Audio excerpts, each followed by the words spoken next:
Hi friends, welcome to my channel Sunil Telugu traveller. Friends, ఈ వీడియోలో వచ్చేసి ఆల్రెడీ తమిళలో చూసే ఉంటారు మీరు. మేమైతే అరుణాచలం ట్రిప్ వెళ్ళాము. ఈ వీడియోలో ఏంటంటే అరుణాచలం ఎలా వెళ్ళాము, ఎక్కడ ఉన్నాము, టెంపుల్ దర్శనం ఎప్పుడు అయింది, అకామిడేషన్ ఏంటి, ఫుడ్ ఏంటి, గిరి ప్రదక్షిణ ఎప్పుడు చేయాలి అన్న వివరాలతో ఈ వీడియో ఉంటుంది. ఎక్కడ కూడా స్కిప్ చేయకండి, ఇది చాలా మందికి యూజ్ అవుతుంది. ఇలాంటి ట్రావెల్ కంటెంట్ కోసం నా ఛానల్ ని సబ్స్క్రైబ్ చేయండి. ఫైనల్ గా అయితే మా విలేజ్ నుంచి 180 కిలోమీటర్ ట్రావెల్ చేసి వరంగల్ స్టేషన్ కి వచ్చాము. చూడండి ఎంత కలర్ఫుల్ గా ఉందో, లైటింగ్ అంతా. లోపలికైతే వెళ్ళిపోయినాం.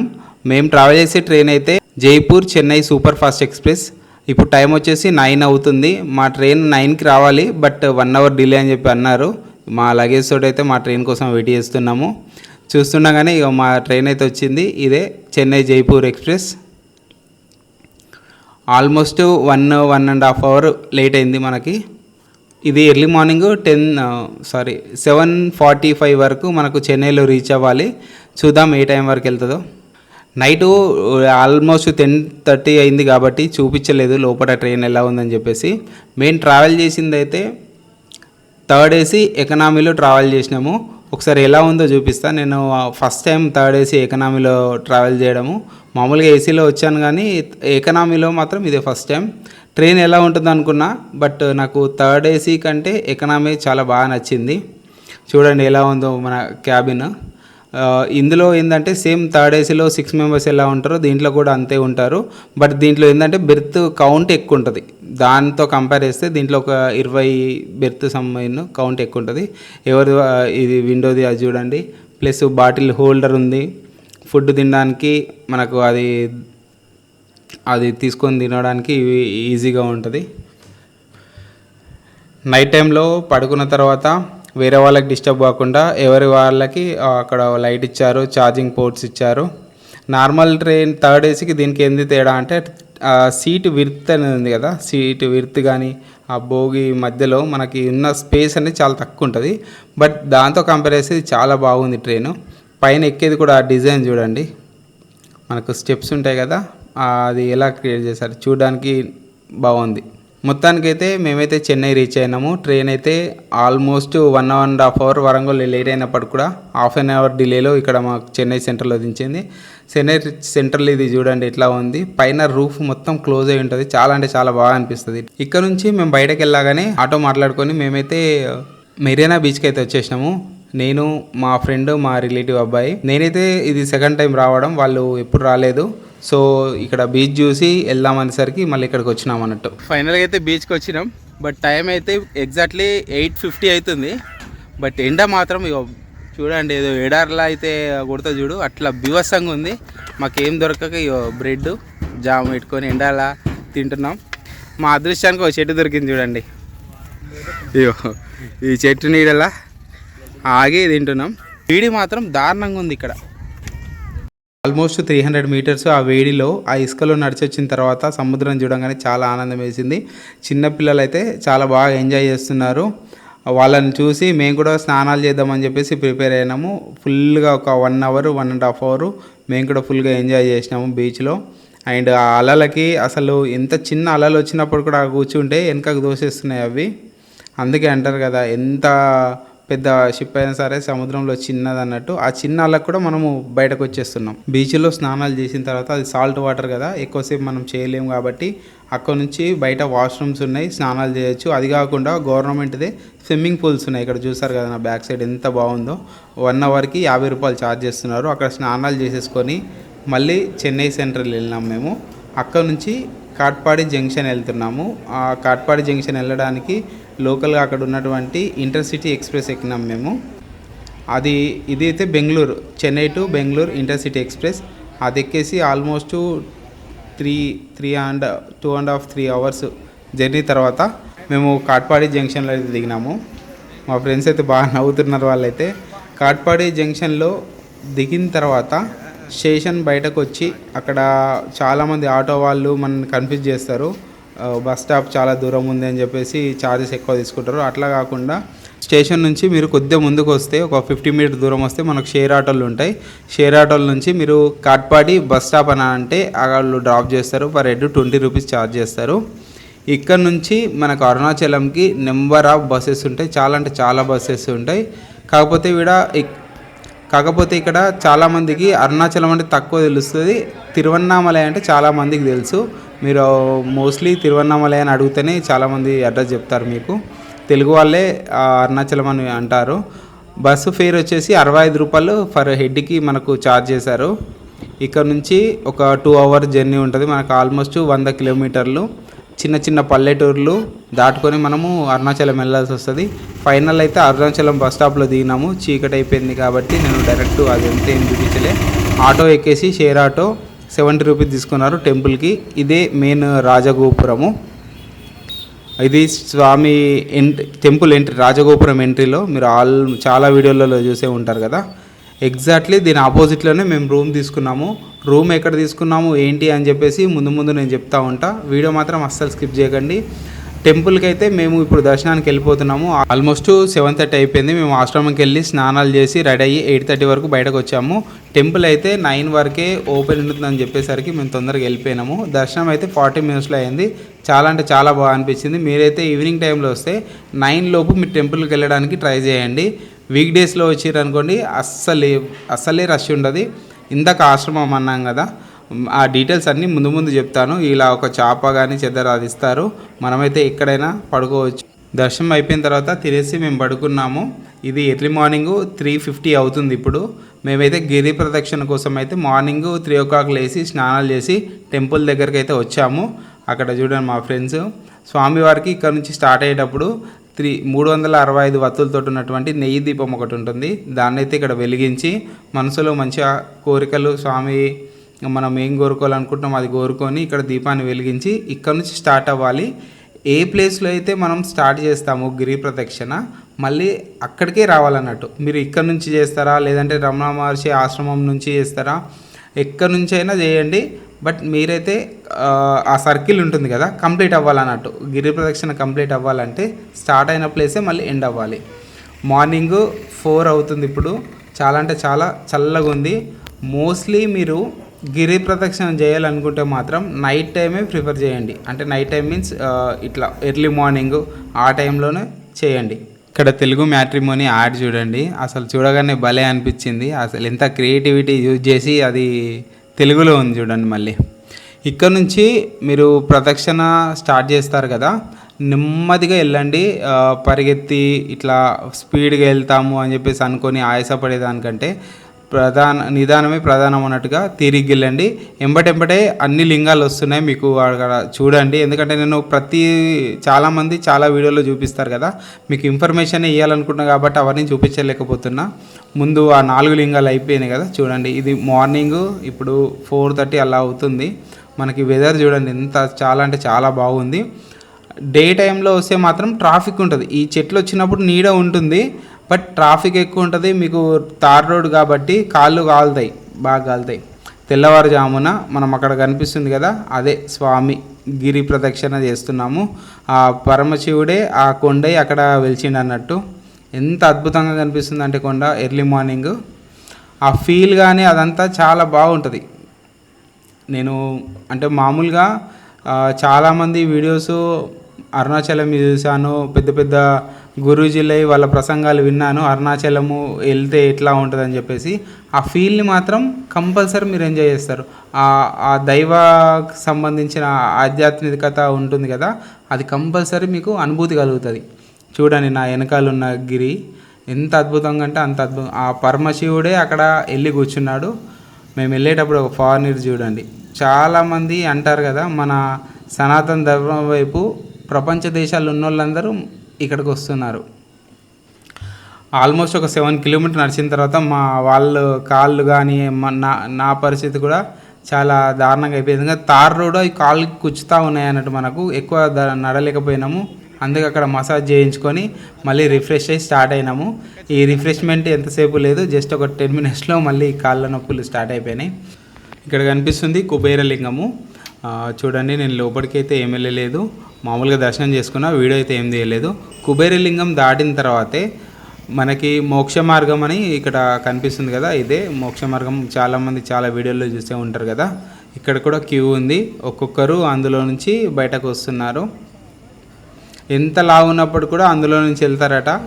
నేను మోస్ట్లీ చూసిన అక్కడ కూడా చాలామంది ఉన్నారు. అది సన్నంగా ఉన్నప్పుడు కూడా చాలామంది బయటకు వచ్చారు. అక్కడ నుంచి ముందుకు వెళ్ళినామంటే మనకు ఆల్మోస్ట్ లాస్ట్ లింగం అక్కడికి వెళ్తున్నాము ఇప్పుడు. మేము మార్నింగ్ 3 o'clockకి స్నానాలు చేసి 4కి అట్లా స్టార్ట్ చేసినాము. ఇప్పుడు వచ్చేసరికి 8-8:30 అవుతుంది. ఆల్మోస్ట్ స్కూల్లో అవన్నీ స్టార్ట్ అయినాయి చూడండి. మీరు ట్రాఫిక్, నేను ఇందాక చెప్పినాను కదా ట్రాఫిక్ స్టార్ట్ అవుతుందని చెప్పేసి ఇట్లా ఉంటుందని. ఫైనల్గా ఇక్కడ చూస్తున్నారు కదా ఈశాన్యలింగము. ఈశాన్యలింగం దాటిన తర్వాత 1.5 kilometer నడవగానే మనం ఎక్కడైతే స్టార్ట్ అయినామో రాజగోపురంకి అక్కడికి వచ్చేసినాము. మాకు ఆల్మోస్ట్ 10 అయింది ఇప్పుడు టైం అయితే.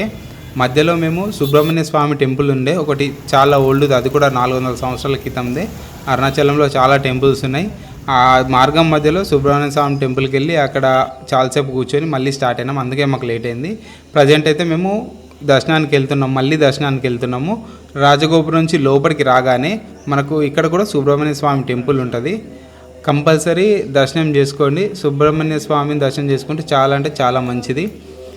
ఆ స్వామి టెంపుల్ ముందు అండ్ రాజగోపురం లోపలికి ఎంటర్ అయిన తర్వాత మనకు ఇక్కడ ఒక దారి ఉంది చూడండి, ఇనుప జాలీలతోటి ఒకటి ఉంది కదా. దీంట్లోకి ఇక్కడ మనకు అన్నదానంకి వెళ్ళాలంటే ఈ వే నుంచి వెళ్ళాలి. ఈ అన్నదానం అనేది మార్నింగ్ 8 గంటలకు స్టార్ట్ అవుతుంది. మీరు గుర్తుపెట్టుకోండి, మార్నింగ్ 8 గంటలకు స్టార్ట్ అవుతుంది. ఇక్కడ నుంచి చూస్తే మీకు పక్కన స్వామివారి పుష్కరిణి ఉంది కదా, సో అక్కడ నుంచి మనం వెళ్ళాలి. ఇంకోటి ఏంటంటే నా వెనకాల మీకు వినిపిస్తున్నాయి కావచ్చు, ఓం నమ శివాయ అని చెప్పేసి, అరుణాచల శివ అని చెప్పేసి ఆ స్వామి నామాన్ని వినుకుంటూ మీరు అక్కడ ఉంటే మాత్రం అది అద్భుతమైన ఒక అనుభూతి. నేను మాటల్లో చెప్పలేకపోతున్నా, కంపల్సరీ ప్రతి ఒక్కరూ ఆ అనుభూతిని అనుభవించాలి. సో మీరు కంపల్సరీ అరుణాచలాన్ని విజిట్ కండి. మేము లైన్లో అయితే కూర్చున్నాము. ఒక్కొక్క అక్కడ వేరే వాళ్ళు మనకంటే ముందు వెళ్ళిన వాళ్ళు తింటారు కదా, వాళ్ళది అయిన తర్వాత మనల్ని పంపిస్తారు. ఇలాంటి టోకెన్ ఇస్తారు. టోకెన్ తీసుకొని వచ్చి మనం కూర్చోవాలి.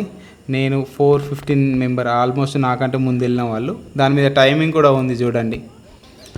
ఒక అద్భుతమైన భోజనము ఇక్కడ పెడతారు. మళ్ళీ టైమింగ్ చెప్తున్నా, మార్నింగ్ 8 గంటల నుంచి స్టార్ట్ అవుతుంది, నైట్ 8 గంటల వరకు.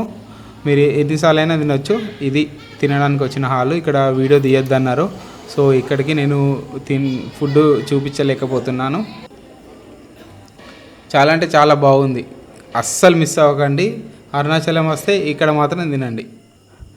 చూసారు కదా, మనము ఎక్కడ ఫుడ్ తినాలన్నది ఒకటి మీకు ఆల్రెడీ క్లియర్గా అర్థమైంది అనుకుంటా.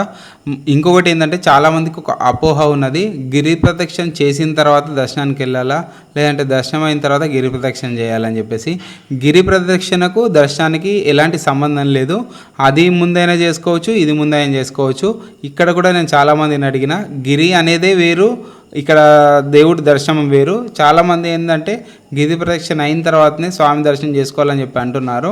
కానీ అది మన ఇష్టం అండి, మీకు ఎలా వీలు ఉంటే అలా చేసుకోవచ్చు. మేమైతే రాగానే ఫస్ట్ నైట్లోనే చేసుకున్నాము. దీనికన్నా ముందు వీడియోలో చూస్తారు కదా. అది అయిన తర్వాత కూడా మేము మళ్ళీ గిరి ప్రదక్షిణ అయిన తర్వాత కూడా మాకు చాలా టైం ఉంది, సో మళ్ళీ దర్శనానికి అయితే వెళ్తున్నాం మేము. ఇప్పుడు ప్రజెంట్ నేను ఉంది టెంపుల్లో ఉన్నటువంటి 1000 స్తంభాల గుడి.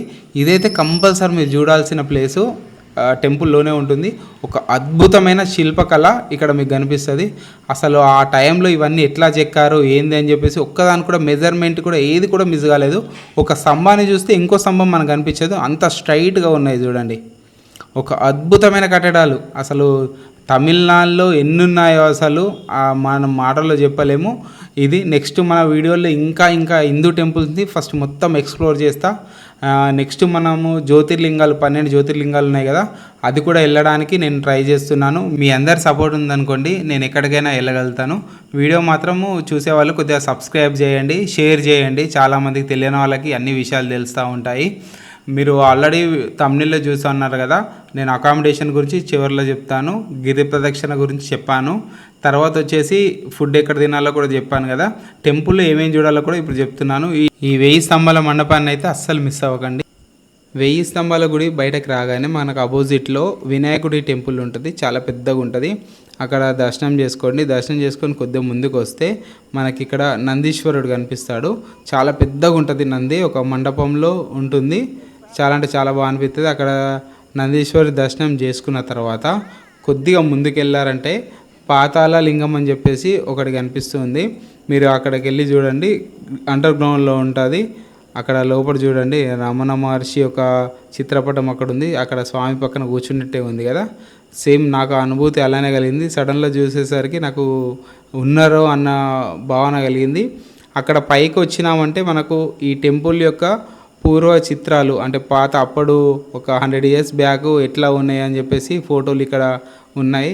రమణ మహర్షి యొక్క చరిత్ర కూడా ఇక్కడ ఉంది. ఆ రమణ మహర్షి చిన్నప్పుడు ఎలా ఉన్నారు అనేక చిత్రపటాలు అక్కడ ఉన్నాయి. వెళ్ళి తీరిగ్గా చూసి రండి. ఆ మండపంలో మనం అన్నీ చూసిన తర్వాత మేము డైరెక్ట్ దర్శనానికి వెళ్ళిపోయినాము. చాలా తక్కువ రష్ ఉండే, మాకు నైట్ కూడా తొందరనే దర్శనం అయిపోయింది. డేలో కూడా మళ్ళీ గిరి ప్రదక్షిణ చేసి వచ్చిన తర్వాత కూడా చాలా తక్కువ రష్ ఉంది. గర్భగుడిలో మనకు మొబైల్ అలో లేదు కాబట్టి నేను వీడియో తీయట్లేదు.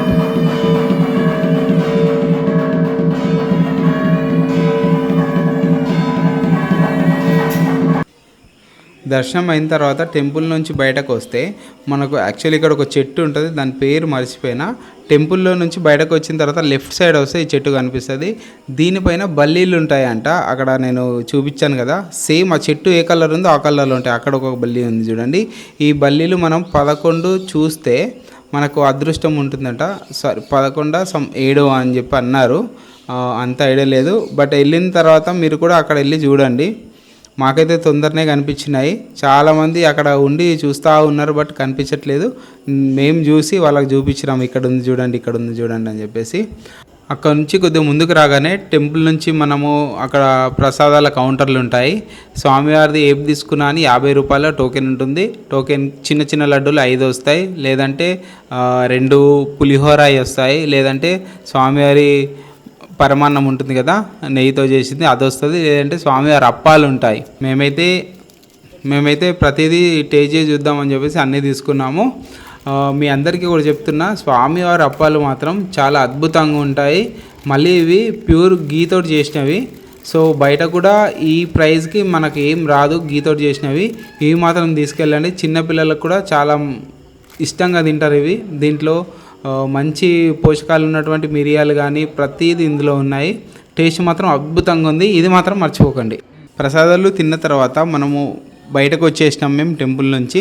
ఇది రాజగోపురంకున్న ఆర్కిటెక్చర్ చూడండి, శిల్ప కళ ఎంత అద్భుతంగా ఉందో. ఇక్కడ చూస్తున్నారు కదా, 2 ఏనుగుల మధ్యలో ఒక అమ్మవారు ఉన్నారు. అసలు ఒక్కదాని కూడా మెజర్మెంట్ మిస్ అవ్వకుండా ఎంత అద్భుతమైన శిల్పకళ ఇక్కడ ఉన్నది. ఇది కొన్ని వందల సంవత్సరాల కింద ఉన్నటువంటి టెంపుల్. ఆ టైంలో ఎలాంటి పరిజ్ఞానము టెక్నాలజీ లేని టైంలో ఎంత మంచిగా శిల్పాలు చెక్కిరు, ఒక మెజర్మెంట్ కూడా మిస్ అవ్వకుండా. ఆ కార్వింగ్ అనే ఒక అద్భుతము. మన సనాతన ధర్మాల్లో ఇలాంటి అద్భుతాలు ఎన్నో ఉన్నాయి. మనము మన టెంపుల్స్ గొప్పతనము అందరికీ ప్రపంచానికి తెలిసేలా మనం చెప్పుకోవాలి. ఎందుకంటే ఇలాంటి ఒక టెక్నాలజీ లేని టైంలోనే ఇంత అద్భుతమైన తెలివితోటి మన పూర్వీకులు ఉన్నారంటే ప్రజెంట్ మనము వీళ్ళకంటే ఎంత వెనుకబడి ఉన్నామో మనం ఆలోచించుకోవాలి. టెంపుల్ బయటకు వచ్చిన తర్వాత మీకు అకామిడేషన్ గురించి చెప్తాను అన్నాను కదా, ఎగ్జాక్ట్లీ రాజగోపురం ఆపోజిట్లోనే ఈ వే ఉంది చూసారా, ఈ వేలోని మనం వెళ్ళాలి. ఇక్కడైతే ఆశ్రమాలు ఉంటాయి, చాలా ఉన్నాయి, 2-3 ఆశ్రమాలు అయితే ఉన్నాయి. ఇప్పుడు మీకు చూపిస్తా చూడండి. మనం ఆ రాజగోపురం నుంచి జస్ట్ ఒక 100 meters అట్లా నడుస్తూ ఉంటే ఇక్కడ మనకు రైట్ సైడ్లో ఒక ఆశ్రమం కనిపిస్తుంది కదా, ఇది ఆల్మోస్ట్ ఫుల్ అయిపోయింది. సో మేము మళ్ళీ ముందుకు వెళ్ళినాము. ఇక్కడ ఒక ఆశ్రమం ఉంది చూడండి, ఇదొకటి మేము ఫైనల్గా అయితే ఇందులో తీసుకున్నాము. అరుల్మిగు అప్పర్ స్వామిగల్ మరం. ఒక పర్సన్కి 100 రూపాయలు ఛార్జ్ చేశారు. ఇలాంటి లాకర్స్ ఇస్తారు, మన లగేజ్ మొత్తం ఈ లాకర్లో పెట్టుకొని మనము దర్శనాలకు వెళ్ళిపోవచ్చు. 24 hours ఈ 100 రూపాయలు అన్నట్టు. వాష్రూమ్స్ ఇక్కడే ఉంటాయి. ఇది కాకుండా ఈ దీంట్లోనే రూమ్లు కూడా ఉంటాయి. 800 రూపాయలకు నుంచి స్టార్ట్. ఏసీ రూమ్లు, నాన్ ఏసీ రూమ్లు అన్నీ ఇందులో ఉంటాయి. మేము నార్మల్గా బడ్జెట్లో వెళ్ళాలనుకున్నాం కాబట్టి 100 రూపాయలకు మేము లాకర్ తీసుకొని ఉన్నాము. 24 గంటలు చాలా బెటర్, మనకి బడ్జెట్లో అయిపోతుంది. అక్కడ మళ్ళీ దర్శనాలు అవన్నీ పూర్తి చేసుకొని మళ్ళీ మనము రిటర్న్ జర్నీ స్టార్ట్ అయిపోయినాము. Arunachalam to Katpadi junction to మేము తిరుమల వెళ్ళినాము. ఓకే ఫ్రెండ్స్, వీడియో నచ్చిందని అనుకుంటున్నా. వీడియో నచ్చితే మాత్రం please like, share and subscribe. మరిన్ని ఇలాంటి వీడియోల కోసం నా ఛానల్ని సబ్స్క్రైబ్ చేయండి. మీ సపోర్ట్ని ఎప్పుడు నాకు ఇవ్వండి. నేను ఇలాంటి అద్భుతమైన వీడియోలు మరిన్ని చేసి మీ ముందుకు తీసుకొస్తాను. జై హింద్.